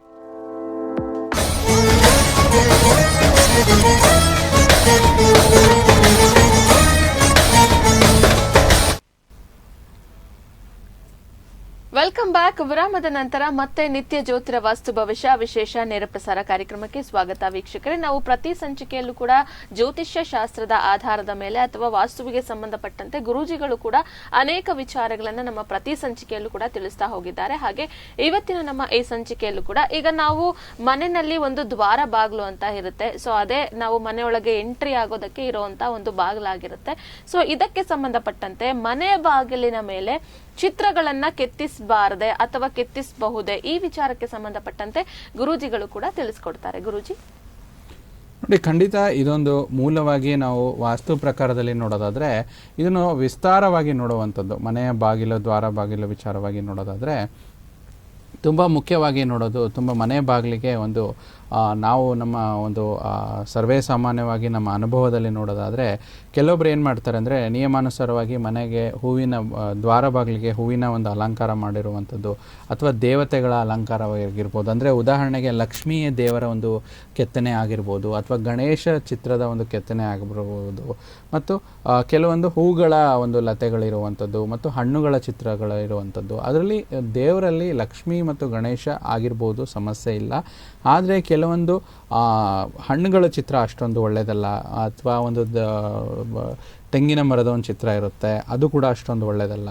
ಅಂದರೆ ದೇವರ ಬಾಗಿಲುಗಳಿಗೆ, ಅಂದರೆ ಉದಾಹರಣೆಗೆ ಮನೆಯ ದ್ವಾರ ಬಾಗಿಲು ಆಗಿರ್ಬೋದು, ಅದಕ್ಕೆ ಎಲ್ಲ ಒಂದು ವಿಚಾರದಲ್ಲಿ ಒಂದು ನಿಯಮ ಅನುಸಾರವಾಗಿದೆ. ಅದರಲ್ಲಿ ಕೆಲವೊಬ್ಬರು ವಿಚಿತ್ರವಾಗಿರುವಂಥ, ಕೆಲವೊಬ್ಬರು ನೇಚರ್ ಇರುವಂಥ ಒಂದು ಕೆತ್ತನೆ ಮಾಡಿಸಿರುವಂಥದ್ದು. ಅದರಲ್ಲಿ ಒಂಥರ ಸಿಂಹ, ಮೊಸಳೆ, ಆನೆ, ಈ ಥರ ಬೇರೆ ಬೇರೆ ಒಂದು ಪ್ರಾಣಿಗಳ ಚಿತ್ರ ಮಾಡಿಸಿರ್ತಾರೆ. ಉದಾಹರಣೆಗೆ ಸಿಂಹ, ಮೊಸಳೆ ಅಷ್ಟೊಂದು ಒಳ್ಳೆಯದಲ್ಲ ದ್ವಾರ ಬಾಗಿಲಿಗೆ ಕೆತ್ತಿಸಿರುವಂಥದ್ದು. ಆದರೆ ದ್ವಾರ ಬಾಗಿಲಿಗೆ ಲಕ್ಷ್ಮಿಯ ಒಂದು ವಿಗ್ರಹ ಒಂದು ಕೆತ್ತನೆ ಒಂದು ದ್ವಾರ ಬಾಗಿಲಿಗೆ ಚಿತ್ರಪಟ ಮಾಡುವಂಥದ್ದು ಅಥವಾ ಗಣೇಶನ ಜೊತೆ ಆನೆ ಮಾಡ್ಬೋದು, ಅದು ತುಂಬ ಒಳ್ಳೆಯದಂತ ಹೇಳ್ತೀವಿ. ಅಂದರೆ ಮನೆಯ ದ್ವಾರ ಬಾಗಿಲಿಗೆ ಕ್ರೂರ ಪ್ರಾಣಿಗಳ ವಿಚಾರದಲ್ಲಿ ಸಿಂಹ ಆಗಿರ್ಬೋದು ಅಥವಾ ಮೊಸಳೆ, ಕುದುರೆ, ಕೊಕ್ಕರೆ ಮುಂತಾದ ಚಿತ್ರಗಳನ್ನು ಸಿಂಹದ್ವಾರ ಅಂದರೆ ಮನೆಯ ಮುಖ್ಯ ದ್ವಾರದ ವಿಚಾರವಾಗಿ ಅಷ್ಟೊಂದು ಕೆತ್ತಿಸಬಾರ್ದು ಅಂತ ಒಂದು ವಿಶೇಷವಾಗಿ ತಿಳಿಸ್ತಾ ಇದ್ದೀವಿ. ಅದರ ಜೊತೆಯಲ್ಲಿ ಮತ್ತು ಮನೆಯ ಮುಖ್ಯ ದ್ವಾರದ ಎತ್ತರ ತುಂಬ ಹೇಗಿರಬೇಕು ಅಂದರೆ ನಿಮ್ಮ ಮನೆಯ ಮೂಲ ಮುಖ್ಯ ದ್ವಾರ ಬೇರೆ ಎಲ್ಲ ಬಾಗಿಲುಗಳಿಗಿಂತನೂ ಸ್ವಲ್ಪ ಎತ್ತರವಾಗಿರಬೇಕು. ಮತ್ತು ಕೆಲವಂತೂ ಆಧುನಿಕ ಯುಗದಲ್ಲಿ ಅಂದರೆ ಈಗಿನ ಒಂದು ಅಪಾರ್ಟ್ಮೆಂಟ್ ಸಂಸ್ಕೃತಿ, ನಗರೀಕರಣದ ವಿಚಾರದಲ್ಲಿ ನೋಡೋದಾದರೆ ನಾವೇನು ಮಾಡ್ತೀವಿ ಅಂದರೆ ಮನೆಯ ಮುಖ್ಯ ದ್ವಾರಗಳಿಗೆ ವಾಸ್ಕಲ್ಲು ಅಂದರೆ ದಿನಾಲು ತಾವು ಪೂಜೆ ಮಾಡಿ ಮನೇಲಿರುವಂಥ ಹೆಣ್ಮಕ್ಳು ರಂಗೋಲಿಯನ್ನು ಹಾಕುವಂಥದ್ದು. ಈ ವಿಚಾರದಲ್ಲಿ ಇದ್ದಾಗ ಕೆಲವೊಂದು ಮನೆಯಲ್ಲಿ ವಾಸ್ಕಲ್ಲೇ ಇರೋದಿಲ್ಲ ಆಧುನಿಕ ಒಂದು ಅಪಾರ್ಟ್ಮೆಂಟ್ ವಿಚಾರದಲ್ಲಿ. ಸೊ ಅದರಲ್ಲೂ ವಿಶೇಷವಾಗಿ ಅಪಾರ್ಟ್ಮೆಂಟ್ ನಿವಾಸಿಗಳಿಗೆ ನಾನು ಹೇಳೋದೇನಂತಂದರೆ ಅವರಿಗೆ ಚೌಕಟ್ಟಿನ ಅನುಸಾರವಾಗಿ ಮನೆಯ ವಾಸ್ಕಲ್ನ ನಿರ್ಮಾಣ ಮಾಡಬೇಕು. ಯಾಕಂದರೆ ಅದೇ ಅವರ ಮನೆಯ ಮುಖ್ಯ ದ್ವಾರದ, ನಿಮ್ಮ ಮನೆಯ ಮುಖ್ಯ ದ್ವಾರದ ಎನರ್ಜಿ ಪಾಯಿಂಟ್ಸ್ ಆಗಿರುತ್ತೆ. ಇದು ಕೂಡ ಗಮನಿಸಬೇಕಾದ ಅಂಶ. ಮತ್ತು ಪ್ರತಿಯೊಂದು ಹಿಂದೂ ಸನಾತನ ಪರಂಪರೆಯಲ್ಲಿ ಕೆಲವೊಂದು ವಿಚಾರದಲ್ಲಿ ಪಂಚಲೋಹದ ಒಂದು ಸ್ವಸ್ತಿಕ ಇರುತ್ತೆ. ಕೆಲವೊಬ್ರು ಏನು ಮಾಡಿರ್ತಾರೆ ಪ್ಲಾಸ್ಟಿಕ್ಕಿನ ಸ್ವಸ್ತಿಕ ಹಾಕಿರ್ತಾರೆ ಅಥವಾ ಕೆಲವೊಬ್ರು ಆ ಸ್ಟಿಕ್ಕರ್ನ ಹಾಕಿರ್ತಾರೆ ಸ್ವಸ್ತಿಕದ ವಿಚಾರವಾಗಿ. ಅಷ್ಟೊಂದು ಶುಭವಲ್ಲ. ಪಂಚಲೋಹ ಅಥವಾ ತಾಮ್ರ ಅಥವಾ ಅವರು ಹಿತ್ತಾಳೆ ಇರುವಂಥ ಪಂಚಲೋಹದ ಒಂದು ಸ್ವಸ್ತಿಕವನ್ನು ಅಂಟಿಸುವಂಥದ್ದು. ಇದರಿಂದ ಏನಾಗುತ್ತೆ ಅಂದರೆ ಮನೆಯಲ್ಲಿ ಬರುವಂಥ ನಕಾರಾತ್ಮಕ ಅಂಶಗಳು ತುಂಬ ದೂರವಾಗಿರುವಂಥದ್ದು. ಅದರ ಜೊತೆ ಮನೆಗೆ ಶುಭವಾಗಬೇಕು. ತುಂಬ ಜನ ನಮ್ಮ ಹತ್ರ ಬಂದು ಕೇಳ್ತಾ ಇರ್ತಾರೆ, ಮನೆಯಲ್ಲಿ ನೆಗೆಟಿವ್ ಎನರ್ಜೀಸ್ ಇದೆ, ಆಮೇಲೆ ನಮ್ಮ ಮನೆಯ ದ್ವಾರ ಬಾಗಿಲಲ್ಲಿ ಏನೋ ಒಂಥರ ಆಗಿದೆ ಅನ್ನೋ ಒಂದು ಫೀಲಿಂಗ್ ಜನಕ್ಕೆ ಬರ್ತಾ ಇರುತ್ತೆ. ಸೊ ಆ ವಿಚಾರದಲ್ಲಿ ನೋಡಬೇಕಾದ್ರೆ ದ್ವಾರ ಬಾಗಿಲಿನಲ್ಲಿ ಒಂದು ಕುದುರೆ ಲಾಳವನ್ನು ಮೇಲ್ಗಡೆ, ದ್ವಾರ ಬಾಗಿಲಿನ ಮೇಲ್ಗಡೆ ಹಾಕಬೇಕು. ಅದರಲ್ಲಿ ತುಂಬ ಜನ ಏನು ಮಾಡ್ತಾರೆ, ತಪ್ಪಾಗಿ ಹಾಕ್ತಾರೆ. ಅದು ಆ ಕುದುರೆ ಲಾಳವನ್ನು ಉಲ್ಟಾಗಿ ಹಾಕ್ತಾರೆ. ಅದು ಕರೆಕ್ಟಾಗಿ ಹಾಕಬೇಕು ಅಂದರೆ ಯು ಶೇಪ್ ಥರ ಬರುತ್ತಮ್ಮ. ಸೊ ಯು ಶೇಪ್ ಥರ ವೀಕ್ಷಕರು ಯಾರು ನೋಡ್ತಾ ಇದ್ದೀರಾ, ಕುದುರೆ ಲಾಳವನ್ನು ನಿಮ್ಮ ದ್ವಾರ ಬಾಗಿಲಿನ ಮೇಲ್ಗಡೆ ಮತ್ತು ಪಕ್ಕದಲ್ಲಿ ಪಂಚಲೋಹದ ಸ್ವಸ್ತಿಕವನ್ನು ಹಾಕುವಂಥದ್ದು. ಅದೆಲ್ದಿರ ಈ ಒಂದು ನಾವು ಹೇಳಿರುವಂಥ ನಿಮಗೆ ಪದ್ಧತಿ ಅನುಸಾರವಾಗಿ ಎನರ್ಜೈಸ್ ಮಾಡಿದರೆ ವಾಸ್ಕಲ್ಲನ್ನು ಮತ್ತು ಆ ಚಿತ್ರಗಳನ್ನು ಅನುಸರಿಸಿದ್ರೆ ನಿಮ್ಮ ಮನೆಗೆ ಒಂದು ಒಳ್ಳೆ ಶಕ್ತಿಗಳನ್ನು ತಾವು ಪಡ್ಕೋಬಹುದು ಅಂತ ತಿಳಿಸ್ತಾ ಇದ್ದೀನಿ. ಓಕೆ ಗುರೂಜಿ, ನೀವು ತಿಳಿಸಿದ್ರಿ ಮನೆ ಬಾಗಿಲಿನ ಮೇಲೆ ಯಾವ್ಯಾವ ರೀತಿಯಾದಂತಹ ಒಂದಷ್ಟು ಕೆತ್ತನೆಗಳು ಇರಬೇಕು ಅಂತ ಹೇಳಿ ಕೂಡ ತಿಳಿಸಿದ್ರಿ. ಬಹುಮುಖ್ಯವಾಗಿ ದೇವರ ಕೆತ್ತನೆಗಳಿದ್ರೆ ಒಳ್ಳೇದು ಅಂತ ಕೂಡ ಹೇಳಿದ್ರಿ. ಅದನ್ನ ಬಿಟ್ಟು ಗುರೂಜಿ ಈಗ ಬೇರೆ ಬೇರೆ ರೀತಿಯಾದಂತಹ ಕೆತ್ತನೆಗಳು ಬರ್ತಾ ಇದೆ. ಸೊ ನೀವು ಹಣ್ಣಿನ ಕೆತ್ತನೆ, ಹಾಗೆ ತೆಂಗಿನ ಮರ, ಇದು ಯಾವುದು ಬೇಡ ಅಂತ ಹೇಳಿದ್ರಿ. ಇನ್ನು ಕೆಲವು ಸೂರ್ಯನ ಕೆತ್ತನೆಗಳು ಇರುತ್ತೆ. ಈಗಂತೂ ಬಿಡಿ ಕಣ್ಣಿಗೆ ಬೇಕಾದಂತ ಕೆತ್ತನೆಗಳನ್ನ ಕೆತ್ತಿಸಬಹುದು. ಸೊ ಅದಕ್ಕೆ ಸಂಬಂಧಪಟ್ಟಂತೆ ಅದು ಯಾವ ತರ ಬೇಕಾದ್ರೂ ಇರ್ಬೋದಾ, ಹೇಗೆ ಅಂತ ಹೇಳಿ. ನೋಡಿ, ಯಾವುದೇ ರೀತಿ ವಿಚಾರವಾಗಿ ನಾನು ನಿಮಗೆ ತಿಳಿಸ್ದಂಗೆ ನಮ್ಮ ವೀಕ್ಷಕರಲ್ಲಿ ಆ ರೀತಿ ಕೆತ್ತನೆಗಳು ಇದಾಗ್ಬೋದು. ಆದರೆ ವಾಸ್ತುಬದ್ಧವಾಗಿ ಒಂದು ಈ ಚಿತ್ರಗಳಿರ್ಬೋದು ಅಥವಾ ಚಿತ್ರಗಳು ಇದ್ದೇ ಇರ್ಬೋದು ಅಂತ ನಮ್ಮ ವಾಸ್ತುಶಾಸ್ತ್ರದಲ್ಲಿ ನಿಯಮಾನುಸಾರವಾಗಿ ಹೇಳಿದೆ. ಬಹುಮುಖ್ಯವಾಗಿ ಯಾವ ಚಿತ್ರಗಳಿದ್ದರೆ ಒಳ್ಳೆಯದು ಅಂದರೆ ಯಾವ ಚಿತ್ರಗಳನ್ನು ಅಂಟಿಸ್ಬೋದು. ಈಗೆಲ್ಲ ಸುಮಾರು ಟೆಕ್ನಾಲಜಿ ಬಂದಿದೆ ಅಲ್ವಾ, 3D 4D painting, 8D paintings ಅಥವಾ ವಾಲ್ ಟೆಕ್ಸ್ಚರು, ಈ ಥರ ಎಲ್ಲ ಜನಗಳು ಹಾಕ್ತಾ ಇರುವಂಥದ್ದು. ಆದರೆ ವಿಶೇಷವಾಗಿ ನೋಡಿ, ಮನೆಯ ಒಳಗಿನ ಗೋಡೆಗಳಿಗೆ ಸ್ವಲ್ಪ ಕ್ರೂರ ಮೃಗಗಳ ಚಿತ್ರಗಳು ಬೇಡ. ಅಂದರೆ ಅದರ ಅರ್ಥ ಏನಂದರೆ ಒಂದು ಡಾಗು ಅಥವಾ ನಾಯಿ, ಬೆಕ್ಕು ಅಥವಾ ಕೋತಿ ಮುಂತಾದ ಚಿತ್ರಗಳಿಂದ ಪೋಸ್ಟರ್ ಅಂಟಿಸಲೇಬಾರ್ದು. ಈ ಚಿತ್ರಗಳನ್ನು ಹೊಂದಿರೋದ್ರಿಂದ ಸಮಸ್ಯೆಗಳು ತಂದೊಡುತ್ತೆ. ಅದರಲ್ಲಿ ವಿಶೇಷವಾಗಿ ಕ್ಯಾಲೆಂಡ್ರಲ್ಲಿ ಈ ರೀತಿ ಹಾಕಿದಾಗ ಸ್ವಲ್ಪ ದರಿದ್ರ ಕಟ್ಟಿಟ್ಟ ಬುದ್ಧಿ. ಆದರೆ ಮನೆಯ ವಿಶ್ರಾಂತಿ ಕೋಣೆ ಅಂದರೆ ತಾವು ಯಾರು ವೀಕ್ಷಕರು ನೋಡ್ತಾ ಇದ್ದೀರಾ ಅಂದರೆ ಬೆಡ್ರೂಮ್ ಅಂತ ನಾವೇನು ಹೇಳ್ತೀವಿ, ಅದರಲ್ಲಿ ಒಂದು ವಿಶೇಷವಾಗಿ ಜನಗಳು ಗೊತ್ತಿರಲಾರ್ದಂಗೆ ಏನಾಕಿರ್ತಾರೆ ಅಂದರೆ ಒಂದೇನೋ ರಾಮ ಮಂದಿರದ ಒಂದು ಫೋಟೋ ಹಾಕ್ಬಿಟ್ಟಿರ್ತಾರೆ, ಅಥವಾ ಏನೋ ಒಂದು ದೇವರ ಫೋಟೋ ಹಾಕ್ಬಿಟ್ಟಿರ್ತಾರೆ, ಅಥವಾ ಭಗವದ್ಗೀತೆ ಪ್ರವಚನ ಕೊಡುವಂಥ ಫೋಟೋ ಹಾಕ್ಬಿಟ್ಟಿರ್ತಾರೆ. ಕೆಲವೊಬ್ಬರು ನಾವು ನಮ್ಮ ಒಂದು ಅನುಭವಾನುಸಾರವಾಗಿ ಕೇಳಿದಾಗ ಅವರು ಬೆಡ್ರೂಮಲ್ಲಿ ಯಾಕೆ ದೇವ್ರ ಫೋಟೋನು ಹಾಕಿದ್ದಾರೆ ಅಂತಂದರೆ ಎದ್ದ ತಕ್ಷಣ ದೇವ್ರು ನೋಡಿಬಿಡ್ಬೇಕು, ತುಂಬ ಒಳ್ಳೆಯದಾಗುತ್ತೆ, ದೇವರ ಅನುಗ್ರಹ ಸಿಗುತ್ತೆ ಅಂತ. ಸೊ ನಮ್ಮ ಒಂದು ಜ್ಯೋತಿಷಾಸ್ತ್ರದಲ್ಲಿ, ವೇದಶಾಸ್ತ್ರದಲ್ಲಿ ಹೇಳೋದಂದರೆ ದೇವರು ಕೂಡ ಒಬ್ಬ ಮಾನವ ಒಂದು ಆಕೃತಿಯಲ್ಲೇ ನಾವು ಪೂಜೆ ಮಾಡುವಂಥವ್ರು. ಅವ್ರಿಗೂ ಒಂದು ರಿಲ್ಯಾಕ್ಸೇಷನ್ ಬೇಕು, ಅವ್ರಿಗೂ ಒಂದು ರೆಸ್ಟ್ ಬೇಕು. ಸೊ ಆ ವಿಚಾರದಲ್ಲಿ ಎಲ್ಲ ಕಡೆ ದೇವ್ರ ಫೋಟೋ ಹಾಕಂಗಿದ್ದಿಲ್ಲ. ಆದರೆ ಸಾಧ್ಯವಾದರೆ ರಾಧಾಕೃಷ್ಣನ ಒಂದು ಫೋಟೋ ಹಾಕ್ಬೋದು. ಅಥವಾ ಆ ಬೆಡ್ರೂಮಲ್ಲಿ ಇನ್ನೂ ಒಳ್ಳೆಯದಾಗಬೇಕು, ಯಾವ್ದು ಹಾಕಿದರೆ ಕೆಲವೊಂದು ಸಂಬಂಧಗಳ ವಿಚಾರದಲ್ಲಿ ತುಂಬ ಮತಭೇದಗಳಿರುತ್ತೆ, ಅವರವರಲ್ಲಿ ಒಂದು ಮಿಸ್ಅಂಡರ್ಸ್ಟ್ಯಾಂಡಿಂಗ್ಸ್ ಇರುತ್ತೆ. ಅದರಲ್ಲಿ ನಾವು ನೋಡೋದಾದರೆ ಒಂದು ಬಿಳಿ ಬಾತ್ಕೋಳಿಗಳು, ವೈಟ್ ಡಕ್ಸ್ ಅಂತ, ಅದು ನಿಮಗೆ ಈ ಥರ ಮೀಟ್ ಆಗಿರುವಂಥದ್ದು, ಒಂದು ಹಾರ್ಟ್ ಶೇಪ್ ಸಿಂಬಾಲು ಅಥವಾ 2 ಬಿಳಿ ಡಕ್ಸು ಅಪೋಸಿಟ್ ಡೈರೆಕ್ಷನಲ್ಲಿ ಇರುವಂಥದ್ದು, ಒಂದು ಜೋಡಿ ಆಕಾರದಲ್ಲಿ ಇರುವಂಥದ್ದು, ಅದನ್ನು ಈ ಚಿತ್ರವನ್ನು ಹಾಕ್ಬೋದು. ಮತ್ತು ಗಾಢವಾದ ಬಣ್ಣಗಳು ಬೇಡ ನಿಮ್ಮ ಶಯನ ಕೋಣೆಗೆ, ಬೆಡ್ರೂಮ್ಗೆ ಗಾಢವಾದ ಬಣ್ಣ ಹಾಕ್ಸ್ಬೇಡಿ. ಸಾಧ್ಯವಾದರೆ ಸ್ವಲ್ಪ ಲೈಟ್ ಕ್ರೀಮ್ ಕಲರ್ ಹಾಕಿಸಿ, ಅಥವಾ ತಿಳಿ ಗುಲಾಬಿ ಅಂದರೆ ಲೈಟ್ ರೋಸ್ ಅಂತ ಹೇಳ್ತಾರೆ. ಅಂದರೆ ರೋಸ್ ಅಂದರೆ ಡಾರ್ಕ್ ಪಿಂಕ್ ಬರಲ್ಲ, ಲೈಟ್ ಪಿಂಕ್ ಇರುವಂಥದ್ದು ತುಂಬ ಒಳ್ಳೆಯದು. ಆದರೆ ಅತ್ಯಧಿಕವಾಗಿ ವಾಸ್ತುಬದ್ಧವಾಗಿ ನೀವು ಮನೆಗೆ ಬಣ್ಣ ಮಾಡ್ತೀನಿ ಅಂತಂದರೆ ಹಳದಿ ಕಲರ್ ತುಂಬ ಚೆನ್ನಾಗಾಗುತ್ತೆ. ಅಂದರೆ ಸ್ವಲ್ಪ ನೀವು ಮದುವೆ ಆದ ಹೊಸರಲ್ಲಿ ಬೇಕಾದ್ರೆ ಕ್ರೀಮ್ ಕಲರ್ ಅವಾಯ್ಡ್ ಮಾಡ್ಕೊಳ್ಳಿ, ಹಾಕ್ಕೊಂಡು ಹಳದಿನ ಅವಾಯ್ಡ್ ಮಾಡ್ಕೊಳ್ಳಿ. 5 ವರ್ಷ 10 ವರ್ಷ ಮದುವೆ ದಾಂಪತ್ಯ ಜೀವನದಲ್ಲಿ ಹಳದಿ ಕಲರ್ ಹಾಕ್ಕೊಳ್ಳಿ, ಖಂಡಿತ ಇದರ ರಿಸಲ್ಟ್ಸ್ ನಿಮಗೆ ಬರುತ್ತೆ. ಮತ್ತು ಬಣ್ಣಗಳನ್ನ ಮೇಲೆ ಸರ್ವೇ ಸಾಮಾನ್ಯವಾಗಿ ನಿಮ್ಮ ಮನಸ್ಸಿನ ಮೇಲೆ ಪ್ರಭಾವ ಬೀರುವಂಥದ್ದು. ಅದಕ್ಕೆ ಮನೆಗೆ ಹಚ್ಚುವ ಬಣ್ಣ ಯಾವಾಗಲೂ ಆಹ್ಲಾದಕರವಾಗಿರಬೇಕು. ಇಲ್ದಿದ್ರೆ ಏನಾಗುತ್ತೆ, ನಮ್ಮ ಅನುಭವ ಪ್ರಕಾರದಲ್ಲಿ ಸ್ವಲ್ಪ ಆಕಸ್ಮಿಕ ವಿರಸಗಳು ಹುಟ್ಟುತ್ತವೆ. ಮುಖ್ಯವಾಗಿ ಯಾವುದೇ ರೂಮ್ನಲ್ಲಿ, ನಿಮ್ಮ ಮನೆ ಯಾವುದೇ ಕೋಣೆಯಲ್ಲಿ ಗಾಢವಾದ ಬಣ್ಣವನ್ನು ಬಳಸಬೇಡಿ. ಇದರಿಂದ ಏನಾಗುತ್ತೆ ಅಂದರೆ ವಿವಾದಗಳು ಹುಟ್ಕೊಳ್ಳುತ್ತೆ. ಯಾಕಂದರೆ ನೋಡಿ, the colour is A index of the mind ಅಂತ ಹೇಳ್ತೀವಿ. ಸೊ ನಾವು ನೋಡಿದಾಗ ಏನಾಗುತ್ತೆ ಅಂದರೆ ವಿಶೇಷವಾಗಿ ಆ ಕಲರ್ ಅನುಸಾರವಾಗಿ ನೋಡಿದಾಗ ಸ್ವಲ್ಪ ಆ ಕಲರ್ಸ್ ಡಾರ್ಕ್ ಇದ್ದಾಗ ಏನಾಗುತ್ತೆ, ಮನೆಯವರ ಒಂದು ಥಿಂಕಿಂಗ್ ಪ್ಯಾಟ್ರನ್ ಅಂತ ನಾವೇನು ತೊಗೊತೀವಿ ಅದರ ಪ್ರಭಾವ ಜಾಸ್ತಿ ಬಿಡುತ್ತೆ. ಸೂಕ್ಷ್ಮದ ವಿಚಾರಗಳು ಮನೆಯಲ್ಲಿ ನೀವು ಒಂದು ಬೆಡ್ಶೀಟ್ ಬಳಸ್ಬೋದು, ಅಥವಾ ನಿಮ್ಮ ವಿಂಡೋಸ್ಗೆ ಕರ್ಟನ್ ಬಳಸ್ಬೋದು. ಇದರಲ್ಲೂ ಕೂಡ ಸಾಧ್ಯವಾದರೂ ನಮ್ಮ ವೀಕ್ಷಕರಿಗೆ ಹೇಳೋದೇನೆಂದರೆ ಗಾಢವಾದ ಬಣ್ಣಗಳನ್ನು ಬಳಸಬೇಡಿ ಅಂತ ಹೇಳ್ತೀವಿ. ಸಾಧ್ಯವಾದ ಮಟ್ಟಿಗೆ ಏನು ಬಳಸಬೇಕು ಅಂತಂದರೆ ಒಂದು ಬಿಳಿ ಬಣ್ಣದ್ದು, ಅಥವಾ ಬಿಳಿ ಬಣ್ಣ ಗಲೀಜಾಗುತ್ತೆ ಅಂತಂದರೆ ಒಂದು ಸ್ವಲ್ಪ ಲೈಟ್ ಕ್ರೀಮ್ ಕಲರ್ಸ್ ಅಂತ ಹೇಳ್ತೀವಿ, ಅಥವಾ ಪಿಸ್ತಾ ಗ್ರೀನ್ ಕಲರ್ಸ್ ಅಂತ ಹೇಳ್ತೀವಿ. ಈ ರೀತಿ ಬೆಡ್ಶೀಟ್ನ ಅಥವಾ ವಿಂಡೋ ಕರ್ಟನ್ಸ್ನ ತಾವು ಉಪಯೋಗಿಸ್ಬೋದು. ಇದರಿಂದ ಒಂದು ಒಳ್ಳೆಯ ಸಂತಾನ ಆಗುವಂಥದ್ದು, ಮತ್ತು ಮನೆಯಲ್ಲಿ ಇರುವಂಥವ್ರಿಗೂ ಕೂಡ ಒಂದು ಶಾಂತಿ ನೆಮ್ಮದಿ ಸಿಗುವಂಥದ್ದು. ಈ ರೀತಿ ಮನೆಯ ಫೋಟೋ ಮತ್ತು ಇದನ್ನು ಬ್ಯಾಲೆನ್ಸ್ ಮಾಡುವಂಥದ್ದು. ಚಿಕ್ಕ ಪುಟ್ಟದ ವಿಚಾರದಲ್ಲಿ ಕೊನೆಯಲ್ಲಿ ಹೇಳಬೇಕಂದ್ರೆ ಕೆಲವ್ರು ಏನು ಮಾಡಿರ್ತಾರೆ, ಕ್ಯಾಲೆಂಡ್ರಲ್ಲಿ ದೇವ್ರ ಫೋಟೋ ಹಾಕ್ಬಿಟ್ಟಿರ್ತಾರೆ. ತುಂಬ ಕ್ಯಾಲೆಂಡ್ರಲ್ಲಿ ದೇವ್ರ ಫೋಟೋ ಇರುತ್ತೆ, ಆದರೆ ಕ್ಯಾಲೆಂಡ್ರನ್ನ ಡೇಟ್ಸಿಗೆ ಮಾತ್ರ ಸೀಮಿತವಾಗಿಡಿ. ಕೆಲವೊಬ್ರು ಕೇಳ್ಬೋದು, ನಮ್ಗೆ ಯಾರೋ ಗಿಫ್ಟ್ ಕೊಟ್ಬಿಟ್ಟಿದ್ದಾರೆ, ದೇವ್ರ ಫೋಟೋ ಇದೆ, ಅದು ನಾವು ಎಸೆಯೋಕ್ಕೂ ಆಗೋಲ್ಲ, ಒಳಗಡೆ ಹಿಡಿಯೋಕ್ಕೂ ಆಗೋದಿಲ್ಲ ಅಂತ. ಸೊ ಅಂಥ ಇರೋದನ್ನು ನೀವು ಎಸಿಬೇಡಿ. ನೀವು ಬರುವಂಥ ಪೇಪರ್ ಏನು ರದ್ದಿಗೆ ಹಾಕಿರ್ತೀರ ಅದರಲ್ಲಿ ಕ್ಯಾಲೆಂಡರ್ ಇಟ್ಕೊಡಿ. ಅದು ಕೂಡ ಪೇಪರ್ ಅಲ್ವಾ, ಯಾವುದೇ ಪೇಪರ್ ಕೂಡ ರೀಸೈಕಲ್ ಆಗುತ್ತೆ. ಸೊ ಆ ಥರ ಮಾಡ್ಬೋದು. ಮತ್ತು ತುಂಬ ವಿಚಾರದಲ್ಲಿ ಗಡಿಯಾರ ಹಾಕುವಂಥದ್ದು ಸ್ವಲ್ಪ ಕನ್ಫ್ಯೂಷನ್ಸ್ ಇದೆ. ಆ ಗಡಿಯಾರ ಉತ್ತರ ಮತ್ತು ಪೂರ್ವ ದಿಕ್ಕಿಗೆ ಗಡಿಯಾರ ಹಾಕಿದರೆ ಏನಾಗುತ್ತೆ, ಒಂದು ಒಳ್ಳೆಯದು. ಅದ್ರ ಮಧ್ಯೆ ಹಾಲಿನಲ್ಲಿ ಭಾಗದಲ್ಲೇ ಹಾಕ್ಕೊಳ್ಳಿ. ಆಮೇಲೆ ತುಂಬ ಜನ ಗಡಿಯಾರ ಒಂದು ದಿಕ್ಕು, ಕ್ಯಾಲೆಂಡರ್ ಒಂದು ದಿಕ್ಕಲ್ಲಿ ಹಾಕಿರ್ತಾರೆ. ನೀವು ಪಕ್ಕದಲ್ಲೇ ಕ್ಯಾಲೆಂಡರ್ ಪಕ್ಕದಲ್ಲಿ ಗಡಿಯಾರ ಹಾಕ್ಬೋದು. ವಾಸ್ತುಬದ್ಧವಾಗಿ ಉತ್ತರ ಪೂರ್ವ ಈ ಗೋಡೆಗೆ ಒಳ್ಳೆಯದಾಗುತ್ತೆ. ಈ ಎಲ್ಲ ಸೂಚನೆಗಳು ಪಾಲಿಸಿದ್ರೆ ನಮ್ಮ ವೀಕ್ಷಕರಿಗೆ ನಾನು ತಿಳಿಸೋದೇನೆಂದರೆ ಅವರಿಗೆ ವಾಸ್ತುವನುಸಾರವಾಗಿ ತುಂಬ ಲಾಭಗಳು ಸಿಗುತ್ತೆ. ಓಕೆ ಗುರೂಜಿ, ಇನ್ನು ಮನೆ ಬಾಗಿಲಿಗೆ ವಿಚಾರಕ್ಕೆ ಸಂಬಂಧಪಟ್ಟಂತೆ ಹಾಗೆ ವಾಸ್ತು ವಿಚಾರಕ್ಕೆ ಸಂಬಂಧಪಟ್ಟಂತೆ ಏನೆಲ್ಲ ಟಿಪ್ಸ್ಗಳಿದೆ ಅಂತ ಹೇಳಿ ತಿಳ್ಕೊಳ್ಳೋದಕ್ಕೂ ಮುಂಚೆ ಗುರೂಜಿ ನಮಗೆ ಒಂದು ವಾಟ್ಸಪ್ ನಲ್ಲಿ ಪ್ರಶ್ನೆ ಬಂದಿತ್ತೆ, ತಗೊಂಡ್ಬಿಡೋಣ. ಖಂಡಿತ. ಇವರು ಹೆಸರನ್ನ ತಿಳಿಸ್ತಾ ಇದ್ದಾರೆ ಗುರೂಜಿ, ಸಾರಿಕಾ ಅಂತ ಹೇಳಿ. ಓಕೆ. ಸಾರಿಕಾ, ಇವರ ಜನ್ಮ ದಿನಾಂಕ 23/8/95. 23/8/95. ಜನ್ಮ ಸಮಯ ಬಂದು 3:20 PM ಗಳಲ್ಲಿ. ಓಕೆ. ಜನ್ಮ ಸ್ಥಳ ಬಂದು ಚೆನ್ನೈ ಗುರೂಜಿ. ಸೊ ಇವ್ರು ಹೇಳ್ತಾ ಇದ್ದಾರೆ, ನಾನು 5 years ಇಂದ ಸಾಫ್ಟ್ವೇರ್ ಇಂಜಿನಿಯರ್ ಆಗಿ ವರ್ಕ್ ಮಾಡ್ತಾ ಇದ್ದೀನಿ. ಆದ್ರೆ ನಾನ್ ಮಾಡ್ತಾ ಇರೋ ವರ್ಕ್ ಅಲ್ಲಿ ನನಗೆ ಯಾವುದೇ ಗ್ರೋತ್ ಕಾಣಿಸ್ತಾ ಇಲ್ಲ, ಜೊತೆಗೆ ಯಾವುದು ಪ್ರಮೋಷನ್ ನನಗೆ ಆಗ್ತಾ ಇಲ್ಲ ಅಂತ ಹೇಳಿ ಹೇಳ್ತಾ ಇದ್ದಾರೆ ಗುರೂಜಿ. ಓಕೆ, ನೋಡಿ, ಸಾರಿಕಾ ಯಾರು ಪ್ರಶ್ನೆ ಕಳಿಸಿದಿರ ಲೈವಲ್ಲಿ, ಸೊ ಇವರ ಜಾತಕದ ವಿಚಾರವಾಗಿ ನೋಡಬೇಕಾದ್ರೆ ಇವರು ಹುಟ್ಟಿರುವಂಥದ್ದು ಬುಧವಾರ, ನೀವು ಪುಷ್ಯ ನಕ್ಷತ್ರದಲ್ಲಿ ಹುಟ್ಟಿರುವಂಥದ್ದು, ತಮ್ಮದು ಧನುರ್ ಲಗ್ನ, ಮತ್ತು ಇವರ ಒಂದು ವಿಚಾರದಲ್ಲಿ ನೀವು ಕಳಿಸಿರುವಂಥ ಪ್ರಶ್ನೆ ಕೆಲಸದ ವಿಚಾರವಾಗಿ ತಾವು ಕಳಿಸಿದ್ದೀರಾ. ಸೊ ಸಾಫ್ಟ್ವೇರ್ ಇಂಜಿನಿಯರ್ ಅಂತ ಹೇಳ್ತಿದ್ದೀರಾ. ಬುಧ ಮಹಾದಶೆ ನಡೀತಿದೆ.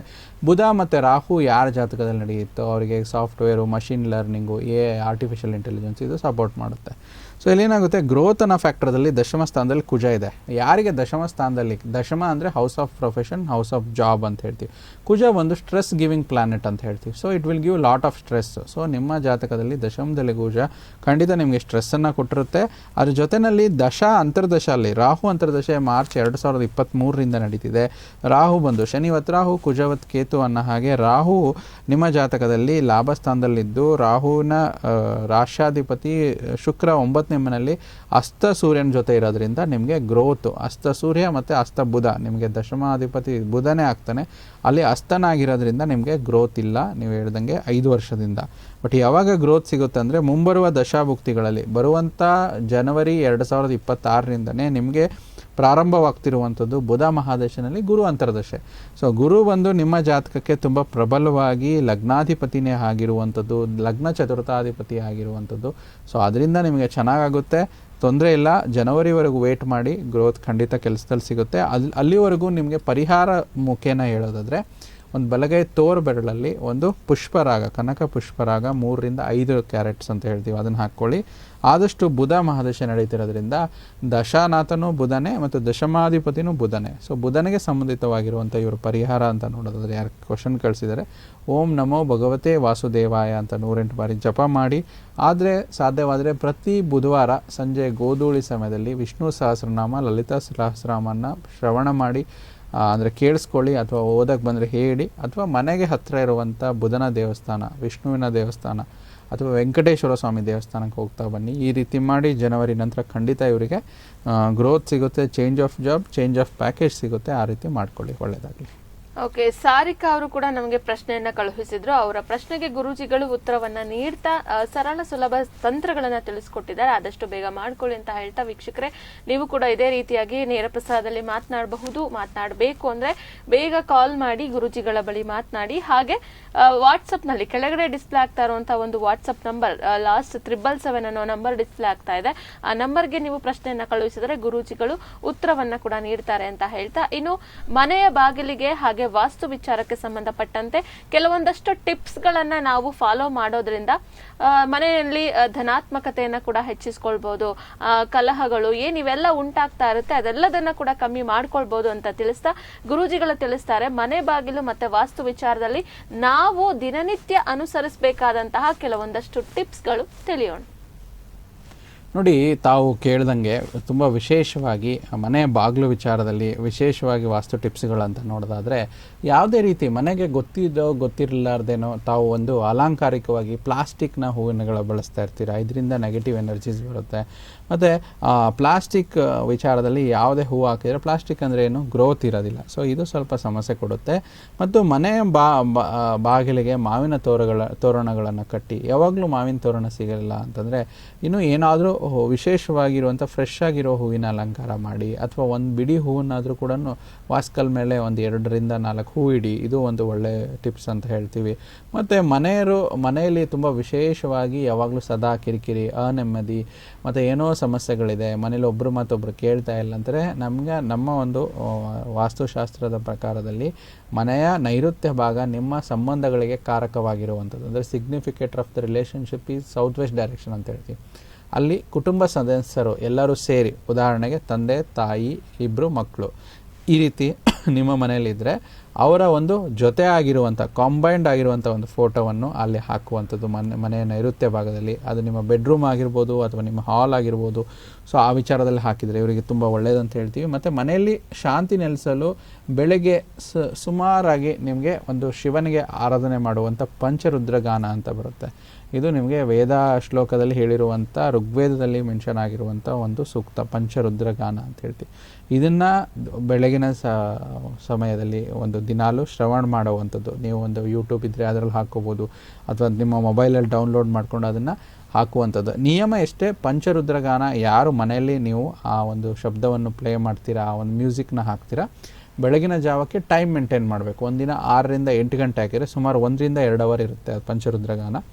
ಆ ಸಮಯದಲ್ಲೇ 6 ಗಂಟೆಗೆ ಹಾಕಿದರೆ ಮರುದಿನ ಕೂಡ ಅದೇ ಸಮಯದಲ್ಲಿ ಪ್ಲೇ ಮಾಡಬೇಕು. ಇದು ಒಂದು ಬಹುಮುಖ್ಯವಾಗಿರುವಂಥದ್ದು. ಮತ್ತು ಸಂಜೆ ಸಂಬಂಧಿತವಾಗಿ ಒಂದು ಮನೆಯಲ್ಲಿ ಬ್ಯಾಲೆನ್ಸ್ ಇರಬೇಕು, ಒಂದು ಶಾಂತತೆ ಇರಬೇಕು ಅಂತಂದರೆ ಪವನಪುತ್ರ ಆಂಜನೇಯನ ಒಂದು ರೆಮಿಡೀಸ್ ಅಂತ ಹೇಳ್ತೀವಿ. ಅದರ ಪ್ರಕಾರದಲ್ಲಿ ಆಂಜನೇಯಗೆ ಸಂಬಂಧಪಟ್ಟಂಥ ಒಂದು ಪವಮಾನ ಸೂಕ್ತ ಅಂತ ಒಂದು ಶ್ಲೋಕ ಬರುತ್ತೆ. ಆ ಶ್ಲೋಕದ ಗಾಯನಗಳನ್ನು 1ರಿಂದ 2 ಗಂಟೆ ಕಾಲ ಬೆಳಗ್ಗೆ ಹೇಗೆ ಪಂಚರುದ್ರಗಾನ 6 ಗಂಟೆಯಿಂದ 8 ಗಂಟೆ ಹಾಕಿರ್ತೀರೋ, ಸಂಜೆ ಸಮಯದಲ್ಲಿ ಒಂದು ಪವಮಾನ ಸೂಕ್ತವನ್ನು ಆದಷ್ಟು ಇದನ್ನು ಆಲಿಸುವಂಥದ್ದು. ಇದು ನಿಮಗೆ ಮನಸ್ಸಿಗೆ ಆಹ್ಲಾದಕರವಾಗಿರುವಂಥ ವಾತಾವರಣ ನೀಡುತ್ತೆ. ಅದರ ಜೊತೆಯಲ್ಲಿ ನಿಮಗೆ ಒಂದು ಮನೆಯಲ್ಲಿ ಶಾಂತತೆಯನ್ನು ತರುತ್ತೆ. ಅಂದರೆ ವಾಸ್ತುಬದ್ಧವಾಗಿ ಈ ಫೋಟೋ ಮೂಲಕನೂ ಕೂಡ ನೀವು ರೆಮಿಡಿ ಮಾಡ್ಕೋಬೋದು. ಅದಲ್ದಿರ ಈ ಒಂದು ದೇವರ ಒಂದು ಸೂಕ್ತದ ಮೂಲಕ ಕೂಡ ಶಾಂತತೆ, ಅಂದರೆ ನಾವು ವಾಸ್ತು ಪ್ರಕಾರದಲ್ಲಿ ಹೇಳಿದಾಗ vastu will respond to the sound ಅಂತ ಹೇಳ್ತೀವಿ. ಸೊ ಸೌಂಡ್ ಎನರ್ಜಿನ ಬ್ಯಾಲೆನ್ಸ್ ಮಾಡಿ ಮನೇಲಿ ಮಾಡಿದ್ರೆ ನಮ್ಮ ವೀಕ್ಷಕರು ಯಾರು ನೋಡ್ತಾ ಇದ್ದೀರಾ ಅದರ ಪ್ರಕಾರದಲ್ಲಿ ಈ ಒಂದು ಅತ್ಯಂತ ಶುಭವಾದ ಒಂದು ಪ್ರಭಾವವನ್ನು ಮನೆಯಲ್ಲಿ ವಾಸ್ತುಬದ್ಧವಾಗಿ ತಾವು ಪಡ್ಕೊಳ್ತೀರಾ ಖಂಡಿತ. ಓಕೆ ಗುರುಜಿ, ಇಷ್ಟೊತ್ತು ಕೂಡ ನಮ್ಮ ಜೊತೆ ಇದ್ದು ನಮ್ಮ ವೀಕ್ಷಕರು ಕಳಿಸಿರುವಂತಹ ಪ್ರಶ್ನೆಗೆ ಜೊತೆಗೆ ದ್ವಾದಶ ರಾಶಿಗಳ ದಿನ ಭವಿಷ್ಯ, ಪಂಚಾಂಗ, ತಿಥಿ, ಗುರುವಾರ ಹುಟ್ಟಿದಂಥವರ ಗುಣ ಸ್ವಭಾವಗಳು, ಅವರ ಸೀಕ್ರೆಟ್ಸ್ಗಳು, ಅವರು ಅನುಸರಿಸಬೇಕಾದಂತಹ ಕೆಲವೊಂದಷ್ಟು ಕ್ರಮಗಳ ಜೊತೆಗೆ ಮನೆ ಬಾಗಿಲಿನ ಮೇಲೆ ಮತ್ತೆ ವಾಸ್ತು ವಿಚಾರಕ್ಕೆ ಸಂಬಂಧಪಟ್ಟಂತೆ ಅನೇಕ ವಿಚಾರಗಳನ್ನು ನಮ್ಮ ವೀಕ್ಷಕರಿಗೆ ಇವತ್ತಿನ ಸಂಚಿಕೆಯಲ್ಲಿ ತಿಳಿಸ್ಕೊಟ್ಟಿದ್ದೀರಾ ಗುರುಜಿ. ಧನ್ಯವಾದಗಳು. ಸರ್ವೇ ಜನೋ ಸುಖಿನೋ ಭವಂತು, ಸಮಸ್ತ ಸನ್ಮಂಗಳಾನಿ ಭವಂತು. ನೋಡಿದ್ರಲ್ಲ ವೀಕ್ಷಕರೇ, ಇವತ್ತಿನ ಈ ಸಂಚಿಕೆಯನ್ನ ಇಲ್ಲಿಗೆ ಮುಗಿಸ್ತಾ ಇದ್ದೀನಿ. ಮತ್ತೊಂದು ಸಂಚಿಕೆಯಲ್ಲಿ ಮತ್ತೊಂದು ವಿಶೇಷತೆಯೊಂದಿಗೆ ಭೇಟಿಯಾಗೋಣ. ನೋಡ್ತಾ ಇರಿ ಪ್ರಗತಿ ಟಿವಿ, ಇದು ನಿಮ್ಮಿಂದ ನಿಮಗಾಗಿ.